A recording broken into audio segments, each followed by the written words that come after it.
una cruz, emblema de afrenta y dolor. Y yo amo esa cruz, no murió mi Jesús por salvar al más vil pecador. Oh, yo siempre amaré esa cruz, en sus triunfos mi gloria será. Y algún día en vez de una cruz, mi corona Jesús me dará. Y aunque el Hola, espero que estén todos bien. Muchas bendiciones. Gracias por compartir siempre con nosotros. Estaremos siempre a la disposición, bueno, siempre que Dios nos lo permita. Y con mucho amor, con mucho agrado, nosotros presentamos delante de ustedes toda esta programación que el Señor trae para ustedes y para mí también, para que podamos crecer espiritualmente y que tengamos en esta vida, en este corto tiempo que estamos en la tierra, una vida llena de paz y de gozo y de satisfacción. Aunque Cristo no nos dijo que, que íbamos a ser felices todos los días, que íbamos a estar en la tierra, que íbamos a tener penurias, que íbamos a tener aflicción, pero Él nos prometió estar con nosotros y con nosotros, con Él, cualquier carga es liviana, cualquier carga que nosotros podamos tener, porque Él aliviana nuestras cargas y Él nos ayuda a sobrellevar todas nuestras penurias. Así es que tenemos que estar gozosos, porque todo lo podemos en Cristo que nos fortalece. Bueno, hoy vamos a ver el tema, a Él conviene crecer, a Él conviene crecer. Y siempre dentro del tema grande que es el deseado de toda la gente y siempre a través de Radio Costa Rica, a través del YouTube, Laicos en Acción, y a través de las redes sociales, compartir todas estas programaciones y estas enseñanzas tan excelentes que Él nos da, porque todo lo que Él nos da es bueno, es bueno. Pero vamos a orar primero, ore conmigo donde quiera que usted se encuentre. Incline su rostro, amantísimo Padre Celestial, te damos gracias por todas las bendiciones que nos has dado hasta el día de hoy y las que tenemos que sobrellevar hasta que tú decidas mandarnos a dormir hasta tu segunda venida, si es que no has venido. Te pedimos, Padre Eterno, que nos confortes, que nos guíes, que nos ayudes a salir adelante en medio de esta tribulación y sobre todo, Padre Eterno, que nos ayudes a vencer a las tentaciones del enemigo, que para lo que nosotros es sumamente difícil, pero con tu ayuda lo lograremos. Así es que, Padre, confiamos plenamente en tu sabiduría, en tu misericordia y te pedimos que nos auxilies en la hora buena. Gracias, Padre, por oír nuestras oraciones. Gracias por estar atentos siempre a nosotros. Y todo esto lo pedimos en nombre de Cristo Jesús. Amén. Bueno, pues hoy vamos a ver, a Él conviene crecer. Pero este capítulo está basado en Juan 3, del 22 al 36. Juan 3, del 22 al 36, que no se los puse en imágenes, pero se los voy a leer en la Biblia, que de ahí es donde nosotros nos basamos, y espero que lo apunte o que si tiene una Biblia a mano lo lea conmigo. Juan 3 del 22 al 36 dice así: después de esto vino Jesús con sus discípulos a la tierra de Judea y estuvo allí con ellos y bautizaba. Juan bautizaba también en Enón, junto a Salim, porque había allí muchas aguas y venían y eran bautizados. Porque Juan no había sido aún encarcelado. Entonces hubo discusión entre los discípulos de Juan y los judíos acerca de la purificación. Y vinieron a Juan y le dijeron: Rabí, mira que el que estaba contigo al otro lado del Jordán, de quien tú diste testimonio, bautiza, y todos vienen a él.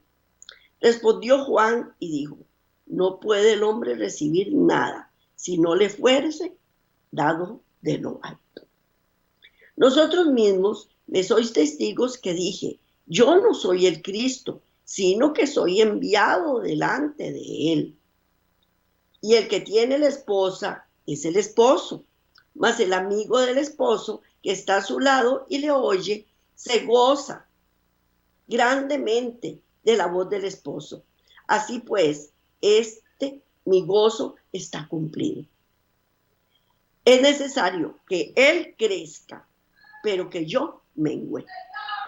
El que de arriba viene es sobre todos, y el que es de la tierra es terrenal, y cosas terrenales habla. El que viene del cielo es sobre todos, y lo que vio y oyó, esto testifica, y nadie recibe su testimonio.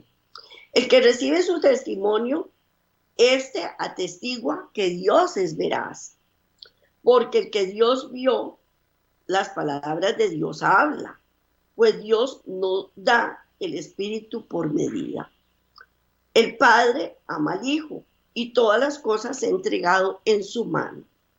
El que cree en el Hijo tiene vida eterna, pero el que rehúsa creer en el Hijo no verá la vida, sino que la ira de Dios está sobre él. Está sobre él. En base a este escrito, vamos a desarrollar el tema. Y el tema se llama: a él conviene crecer. Siempre dentro del deseado de toda la gente. Durante un tiempo, la influencia del Bautista sobre la nación había sido mayor que la de sus gobernantes, sacerdotes o príncipes. Primero que todo, recordemos que los que tenían potestad de bautizar eran los sacerdotes, los gobernantes o los príncipes.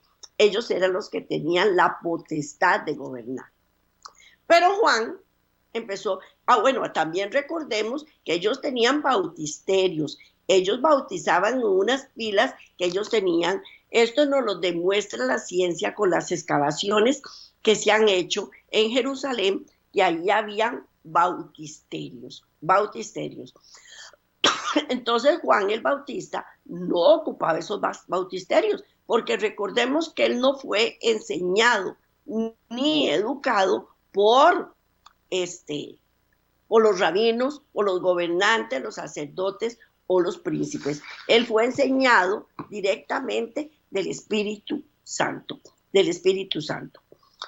Entonces, durante un tiempo, la influencia del Bautista sobre la nación había sido mayor de la de sus gobernantes, príncipes o acciones. ¿Por qué? Porque todo el pueblo acudía a él para ser bautizado. Imagínense nada más la cantidad de personas que no habían sido bautizadas, porque ya ellos tenían años de estar bajo el dominio del Imperio Romano y ellos estaban muy relegados. Si hubiese declarado que era el Mesías y encabezado una rebelión contra Roma, los sacerdotes y el pueblo se habrían agolpado a su alrededor de su estandarte. Ellos se hubieran venido al lado de Juan el Bautista. Pero Juan el Bautista dijo: no, yo no soy el Mesías. Yo no soy el Mesías, para nada. Él lo que estaba haciendo era abriéndole el camino.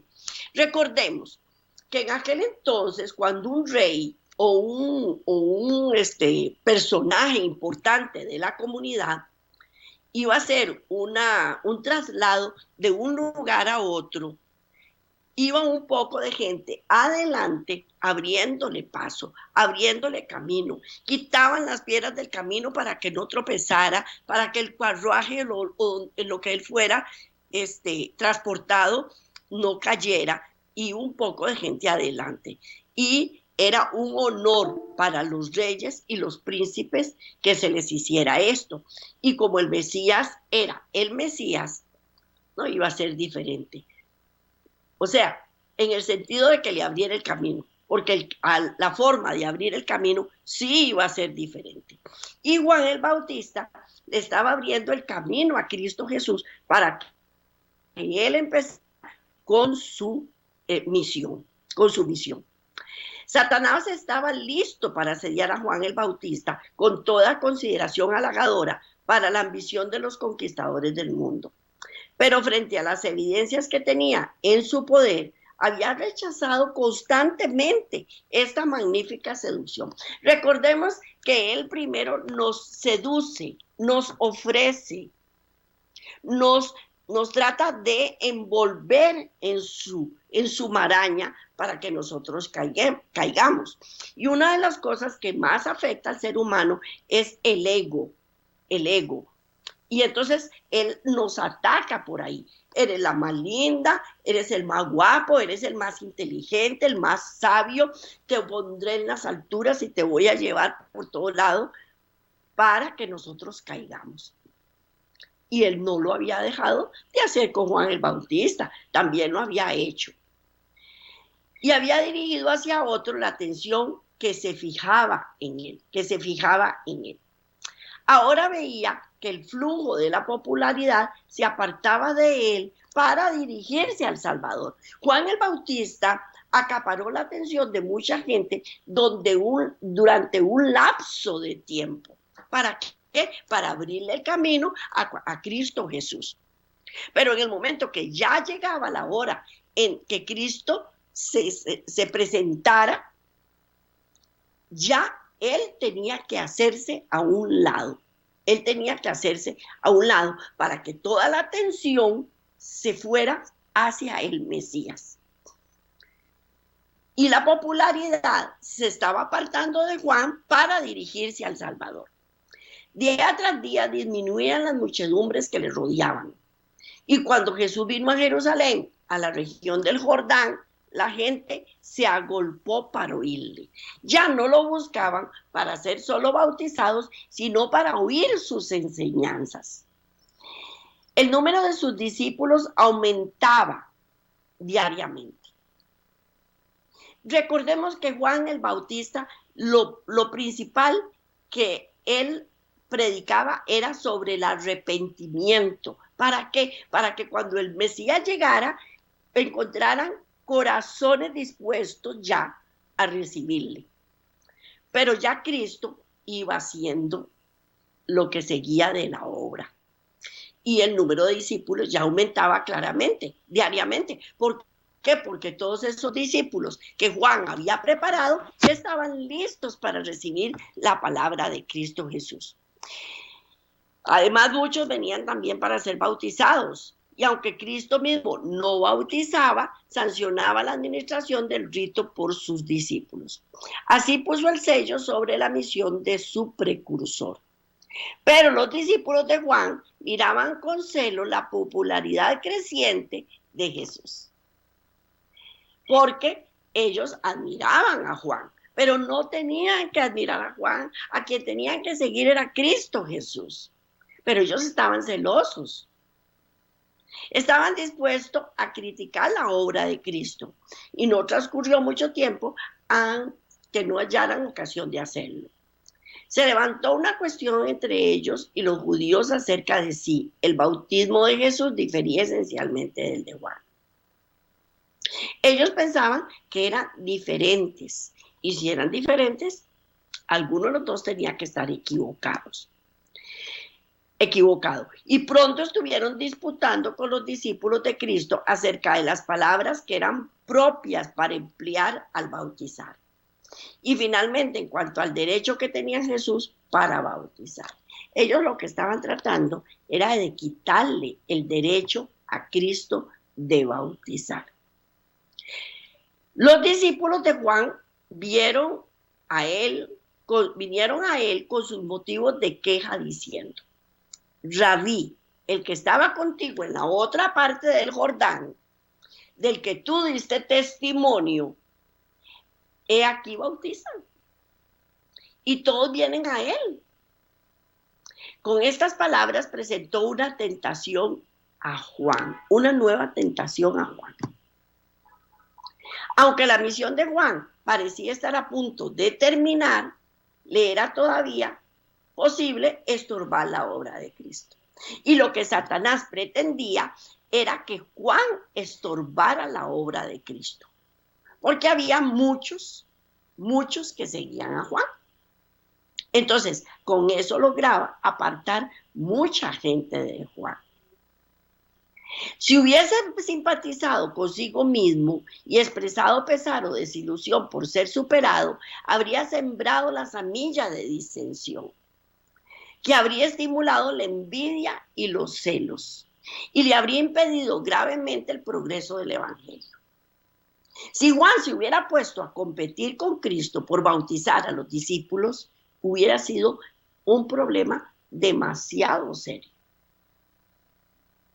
Pero Juan no iba a hacer eso. Juan tenía por naturaleza también defectos y tenía habilidades comunes a la humanidad, pero el toque del amor divino lo había transformado. Él se había entregado al Espíritu Santo y él había sido transformado. Como les dije con Nicodemo la vez pasada, había en él un nuevo nacimiento. Y él moraba en una atmósfera que no estaba contaminada por el egoísmo y la ambición, y lejos de las miasmas de los celos. Él no sentía celos por Cristo, él admiraba a Cristo y seguía a Cristo también. No estuvo de acuerdo con el descontexto de los discípulos, sino que demostró cuán claramente comprendía su relación con el Mesías y cuán alegremente daba la bienvenida a aquel cuyo camino había venido a preparar. Esto tiene que ser también una enseñanza para nosotros, porque muchas veces les dicen, ay, aquella iglesia, viste, qué linda, o aquella señora, qué lindo que predica. A ella sí se le entiendo bien. ¿Qué importa si es otra persona que está logrando que la gente llegue a Cristo? Lo importante no es quién, es qué, es cómo, es por qué. Eso es lo que importa. Claro, Juan el Bautista estaba preparado, en él no había celos ni había egoísmo. Entonces dijo, no puede el hombre recibir nada a menos que le sea dado del cielo. No podemos dar nada si no lo recibimos del cielo, cuando se trata de cosas espirituales, ¿verdad? Vosotros mismos me sois testigos que dije, yo no soy el Cristo, sino que yo soy enviado delante de él. El que tiene la esposa es el esposo, pero el amigo del esposo que está a su lado y le oye, se goza grandemente de la voz del esposo. En este momento Juan lo que estaba diciendo es, la iglesia es la esposa de Cristo, y yo me gozo que él tenga esta iglesia. Yo soy amigo de Cristo y me gozo en él, porque él está gozoso también. Cuando nosotros nos invitan a una boda, nosotros llegamos con cara de amargura, de terror, porque la pareja se va a casar. No, estamos disfrutando del gozo que tiene la pareja al casarse. Pues eso mismo le pasaba a Juan. Y Juan se presentó a sí mismo como el amigo que actuaba como mensajero entre las partes comprometidas. Hagamos esta alegoría. Por ejemplo, se iba a casar Cristo con su iglesia y Juan era el que traía a los invitados. ¿Verdad que sí? Y él preparaba el matrimonio. Y lo estaba preparando. Y cuando el esposo recibió a la esposa, ya la misión del amigo había terminado. Ya la había recibido. Pero se regocijaba en la felicidad de aquellos cuya unión había facilitado. Había sido llamado Juan para dirigir la gente a Jesús. Esa era la misión de Juan, llevar la gente a Jesús. Y tenía gozo de presenciar el éxito de la obra del Salvador. Y me imagino que se sentía gozoso de haber atraído cualquier cantidad de gente a Jesucristo. Y dijo, por eso mi gozo está completo. Es necesario ahora que Él crezca y que yo disminuya. Y eso es lo que tenemos que hacer cuando llevamos a la gente hacia Jesús. La persona crezca en Cristo Jesús, no en lo que yo le estoy enseñando, no en mí, no que se fije en mí, no que me admire a mí. No, al que tiene que admirar y seguir, respetar y obedecer es a Cristo. Nada hago yo contraer a personas que vengan a mí, porque yo no soy el objetivo. El objetivo es Cristo Jesús. Mirando con fe al Redentor, Juan se elevó a la altura de la abnegación. No trató de atraer a los hombres a sí mismo, sino de elevar sus pensamientos siempre más alto hasta que se fijasen en el Cordero de Dios. Él mismo tan solo había sido una voz, un clamor en el desierto.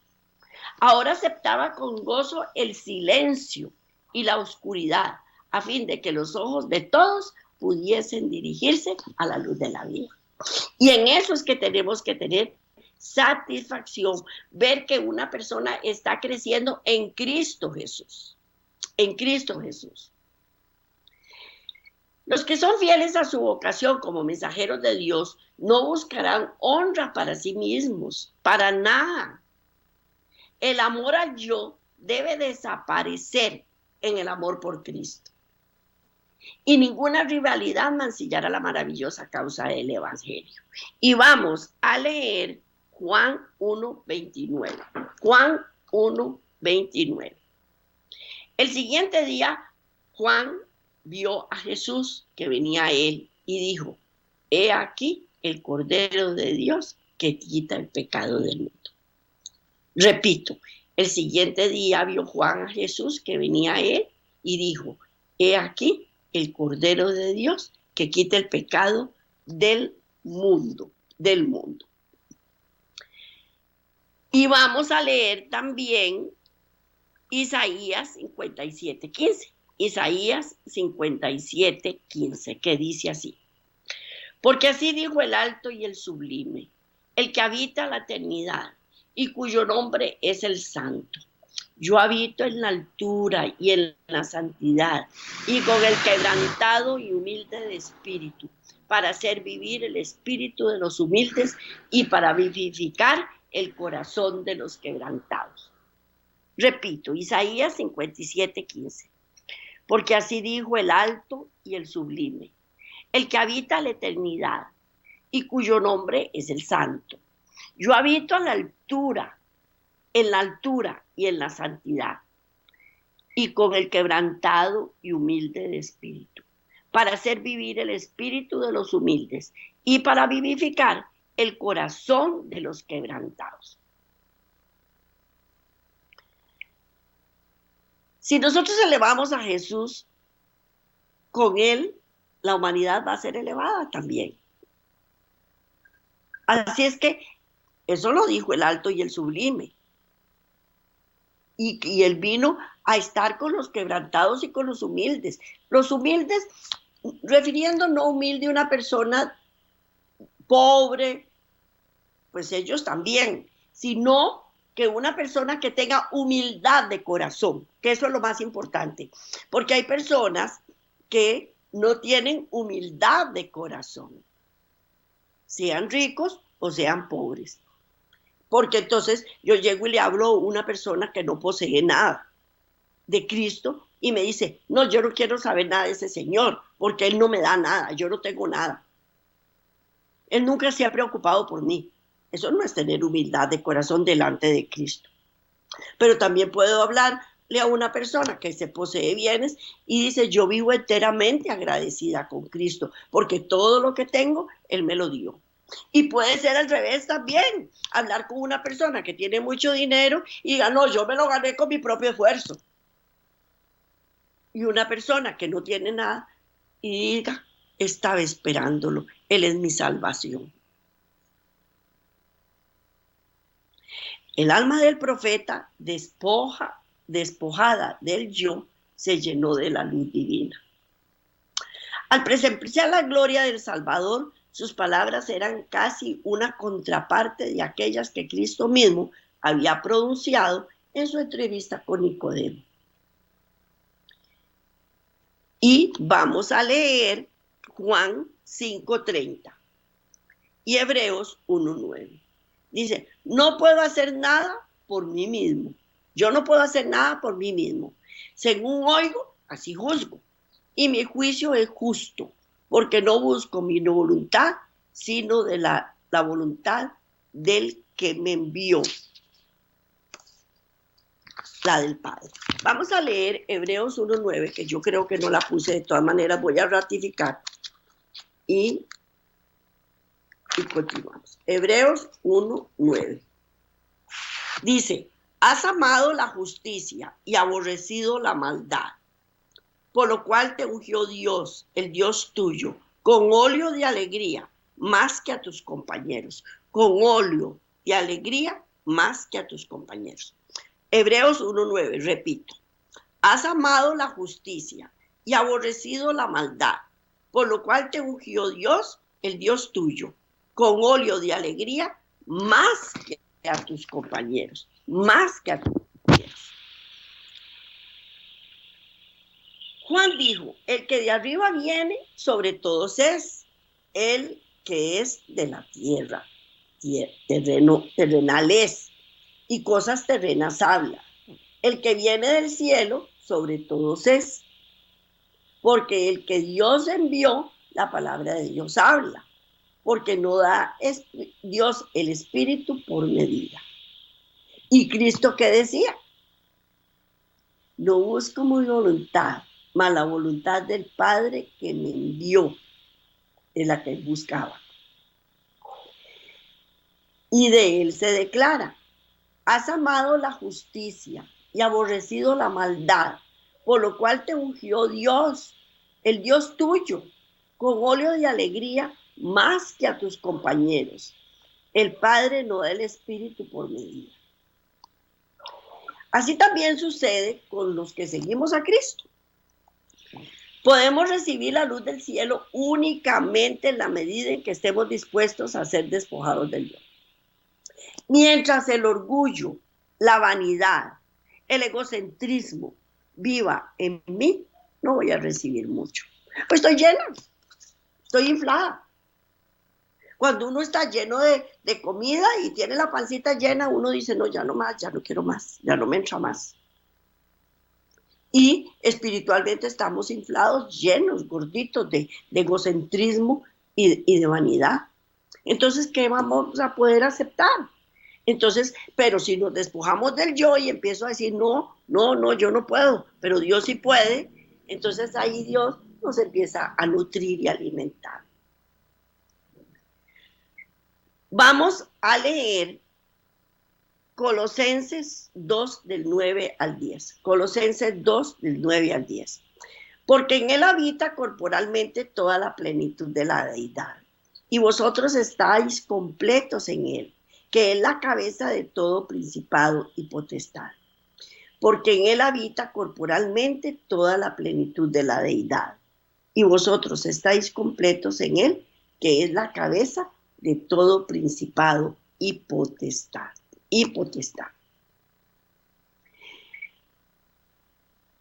Si nosotros nos despojamos de nuestro egocentrismo y de nuestra vanidad, si no nos despojamos de eso, no podemos discernir el carácter de Dios, ni aceptar a Cristo por la fe, a menos que consistamos en sujetar todo pensamiento a la obediencia de Cristo. El Espíritu Santo se da sin medida a todos los que hacen esto. En Cristo reside toda la plenitud de la deidad corporalmente y estaríamos completos en Él. Entre más me despoje yo de mi vanidad, de mi egocentrismo, de mi autosuficiencia, más me da Cristo. Hasta llevarme a la plenitud de la deidad. Siempre y cuando, como se lo dije, yo se lo permita. Porque si yo no se lo permito, no puede hacerlo. No puede hacerlo. Él no tiene medida. Entonces nosotros vemos que a unas personas se les da mucho y que a otras no se les da nada. Y nosotros decimos, pero que Dios es injusto, ¿verdad? Porque eso lo decimos rapidito. Ay, qué bárbaro, Dios sí es injusto. Pero no, es que unas personas son más receptivas que otras. Y Dios no nos va a dar una cosa para que nosotros la despilfarremos, la desparramemos. No. Él nos va a dar las cosas para que nosotros las cuidemos y las hagamos crecer. Los discípulos de Juan habían declarado que todos los hombres acudían a Cristo, pero por percepción más clara Juan dijo, nadie recibe su testimonio, tampoco estaban dispuestos a aceptarle como el Salvador del pecado. Qué triste, porque él vino y nadie quería oír su testimonio. Y en la actualidad uno llega a donde una persona hablarle y le dice, no, de eso no me hable, por favor, yo no quiero saber nada de eso. Las iglesias están atestadas de gente y de por sí ahí lo único que hacen es cobrar diezmos y ofrendas. Y yo no voy a estar dando mis diezmos y mis ofrendas. Y se están perdiendo lo bueno. Se están perdiendo lo que realmente vale la pena. Pero aquel que ha recibido su testimonio ha puesto su sello a esto, que Dios es veraz.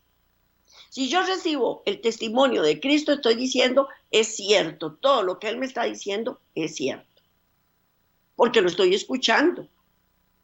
Porque si no, no lo escucho. El que cree en Él, en el Hijo, tiene la vida eterna. No era necesario disputar acerca de si el bautismo de Cristo o el de Juan purificaban el pecado, si el rito de uno era diferente al del otro. No. Es la gracia de Cristo la que da vida al alma. Fuese de Cristo el bautismo como cualquier otro rito, es un formalismo sin valor, el formalismo en sí mismo. Lo que vale es la aceptación que yo haga de ese rito. Es como una iglesia, el edificio en sí mismo es un edificio nada más. No tiene valor en sí mismo. Lo que vale es lo que se enseña. Es como una casa, es como un hogar. En sí mismo son 4 paredes y un montón de cosas. Pero lo que vale es la relación que se tenga dentro de ese hogar. Entonces, ¿qué es lo que tenemos que hacer? Creerle a Dios para tener la vida eterna. Y no hay necesidad de estar disputando ni estar hablando. Si la Biblia lo dice, punto, lo dice. Yo no tengo por qué cuestionarla. Si yo estoy creyendo en la palabra, creo en el versículo o en el libro o en el capítulo. Porque si no le creo, no voy a tener vida. El éxito de la obra de Cristo que Juan el Bautista había recibido con tanto gozo fue comunicado también a las autoridades de Jerusalén. Los sacerdotes y rabienos habían tenido celos de la influencia de Juan, al ver que la gente abandonaba las sinagogas y acudía a los desiertos. Pero he aquí que parecía uno que tenía un poder mayor para atraer a las muchedumbres. Y aquellos caudillos de Israel no estaban dispuestos a decir a Juan, a él le conviene crecer, más a mí menguar. Se irguieron con una nueva resolución para acabar con la obra que apartaba de ello al pueblo. Ellos estaban indignados por la que la multitud seguía a Cristo Jesús, porque él tenía mayor influencia que Juan el Bautista. Al principio empezaron a hacerle el feo a Juan el Bautista, pero después ya vieron que no, que era Cristo Jesús. Y eso les estaba representando una disminución de divisas, de ingresos. Y Juan sabía que no escatimarían esfuerzo para crear una división entre los discípulos de Cristo y los de Juan. Sabía que se estaban formando la tormenta que arrebataría a uno de los mayores profetas dados al mundo. Y deseando evitar toda ocasión de mala comprensión o disensión, cesó tranquilamente de trabajar y se retiró a Galilea. Él supo cuándo debía dimitir, cuándo debía retirarse, para darle la oportunidad a Cristo Jesús. Porque si no, se iba a hacer una división, y eso no era conveniente. Nosotros también, aunque leales a la verdad, debemos tratar de evitar todo lo que pueda conducir a discordia o incomprensión. Porque siempre que estas cosas se presentan, provocan la pérdida de almas. Siempre que se produzcan circunstancias que amenacen causar una división, debemos seguir el ejemplo de Jesús y de Juan el Bautista. Es más, no solo en eso, sino también en nuestra vida cotidiana. Nosotros debemos aprender, aunque esto que voy a decir a las mujeres nos cuesta mucho, cuándo terminar una pelea, cuándo terminar una discordia. No es conveniente. Juan dimitió y dijo, me aparto. Él es el que tiene que seguir la obra. Juan había sido llamado a destacarse como reformador. A causa de esto, sus discípulos corrían el peligro de fijar su atención en él, sintiendo que el efecto de la obra dependía de sus labores y perdiendo de vista el hecho de que era tan solo un instrumento por el cual Dios había obrado. Y eso pasa a muchas personas. Siguen a un pastor, siguen a un líder, siguen a un dirigente y no siguen al verdadero líder, al verdadero dirigente. Deben de seguir a Cristo Jesús. Pero la obra de Juan no era suficiente para echar los fundamentos de la iglesia cristiana. Él lo que había venido a hacer era allanarle el camino a Cristo Jesús. Punto, ya. ¿Y ya lo hizo? Ok, ya. Cuando hubo terminado su misión, otra obra debía ser hecha, que su testimonio no debía realizar. Y los discípulos no comprendían esto. Cuando vieron a Cristo venir a encargarse de la obra, sintieron celos y desconformidad. Y existe todavía el mismo peligro. Dios llama a los hombres a hacer cierta obra. Y cuando la ha llevado hasta donde le permiten sus cualidades, el Señor suscita a otros. Muchas veces nosotros vemos un pastor que hace una obra y de un momento a otro ese pastor se quitó y se puso a otro. Y uno dice, pero ya, ¿qué se hizo aquel pastor? No, ya él cumplió con su obra. Hasta ahí lo llevó Cristo Jesús. Ya él no puede dar más. Necesito que este otro siga adelante. ¿Por qué? Porque uno en el transcurso del camino se cansa. Las cualidades físicas lo van mermando a uno también. Y viene otra persona con más ímpetu, con más energía. Y continúa la obra. Y la obra sigue creciendo. Porque si continúa con el que estaba anteriormente, va a mermar. Y Dios no quiere eso. Por eso ponía otro, para llevarla aún más lejos. Pero como los discípulos de Juan, muchos creen que el éxito depende del primer obrero. Y la atención se fija en lo humano en vez de lo divino.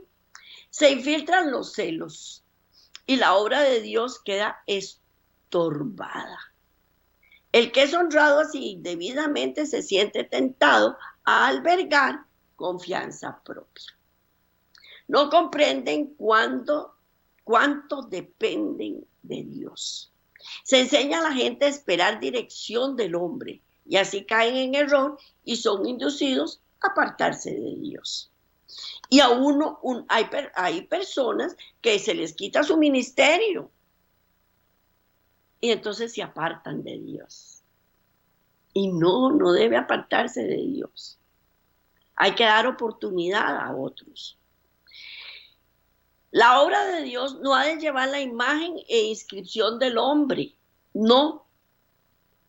De vez en cuando el Señor introducirá diferentes personas por medio de las cuales su propósito podría realizarse mejor. Y bienaventurados los que estén dispuestos a haber humillado el yo, diciendo con Juan el Bautista, a él conviene crecer y a mí menguar. No debemos estorbar la obra del Señor, para nada, no la debemos estorbar. Es muy lindo servir al Señor, es muy lindo, pero es muy duro, es muy fuerte, es muy desgastante también. Porque el enemigo se viene también en contra de uno, en contra de nuestros hijos, en contra de nuestra salud, para hacernos caer. Y es bastante fuerte, bastante desgastante. Hace muchos años yo leí la historia de un evangelista que él iba a evangelizar en Rusia. Y él cogió el avión para irse para Rusia y yendo en el vuelo, el Señor le puso, este es el último viaje que vas a hacer.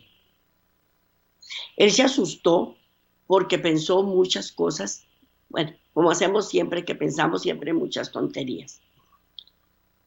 Y él dijo, ¿pero qué hago? ¿Qué voy a hacer? ¿Me van a coger preso en Rusia? ¿Qué voy a hacer? Él fue, hizo su obra en Rusia y se volvió.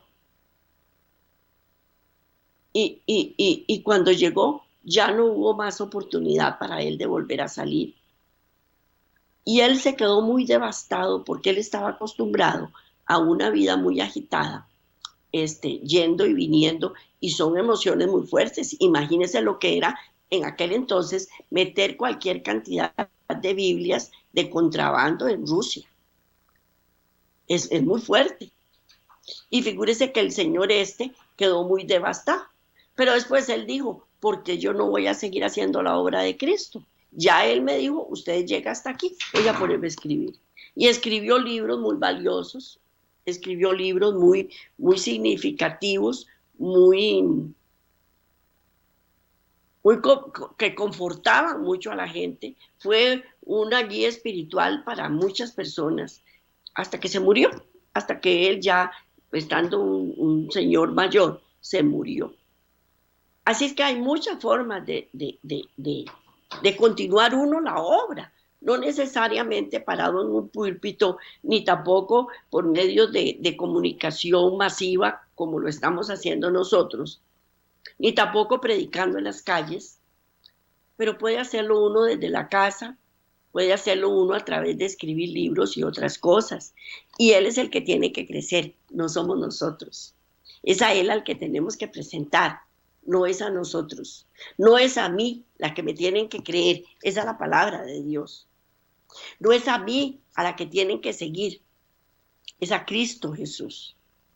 Él es el que tiene que crecer y yo menguar. Porque a él conviene ver crecer, como dice el capítulo que estamos viendo hoy.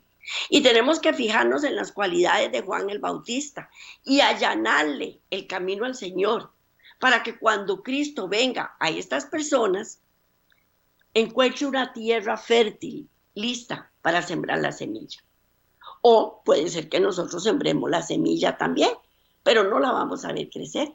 Va a ser otro el que la va a hacer crecer. Pero todo es para la honra y para la gloria de Dios. Todo este trabajo es para Cristo Jesús. Debemos despojarnos del yo y decir, ay, yo llevé a tantas personas a los pies del Señor. Ay, no, mira, yo he llevado a la iglesia a cualquier cantidad de gente.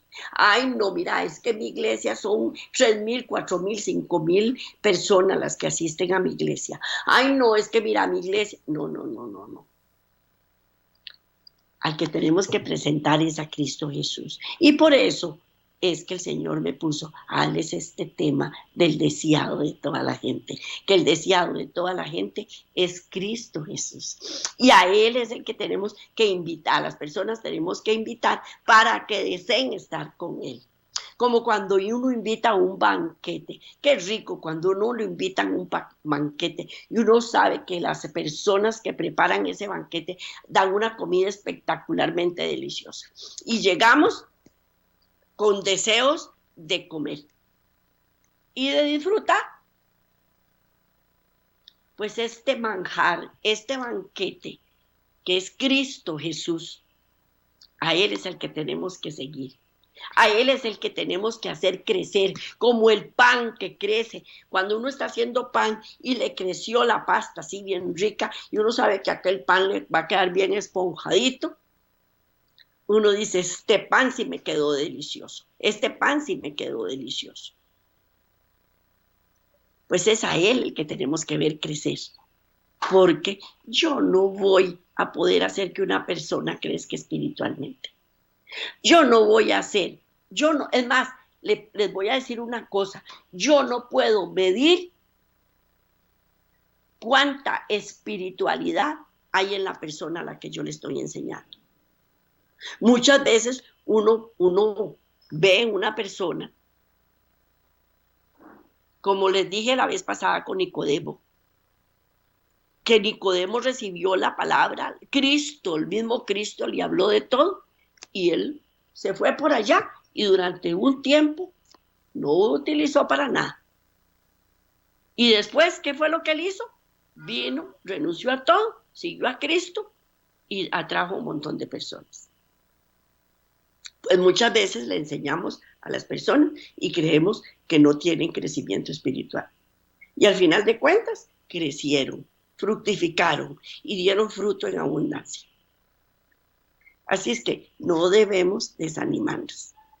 Ya sea que terminemos nuestra obra, ya sea que no veamos crecer a las personas, ya sea que sintamos que lo que estamos dando se está perdiendo, no está cayendo en tierra fértil. Cristo es el que sabe, a Él es el que tenemos que enseñar. Figúrese que cuando a mí me enseñaron por primera vez la palabra de Dios, fue en el año, les voy a decir, 1981. Y hasta el año 2000 vine a los pies de Cristo. Habían pasado 19 años. Puede ser que doña Emma Lizano, que fue la señora que me presentó la palabra de Dios, haya dicho, no, se perdió. Y sin embargo, aquí estoy gracias a sus enseñanzas y con la bendición de Cristo, seguí a Cristo. Y le agradezco a doña Emma todo lo que hizo por mí, porque ella fue la que sembró la semilla en mí. Así es que este es el tema que les traía para hoy. Bendiciones para todos. Espero que lo hayan disfrutado como yo lo he disfrutado. Nos vemos de hoy en 8 si Dios quiere. Y bendiciones para todos.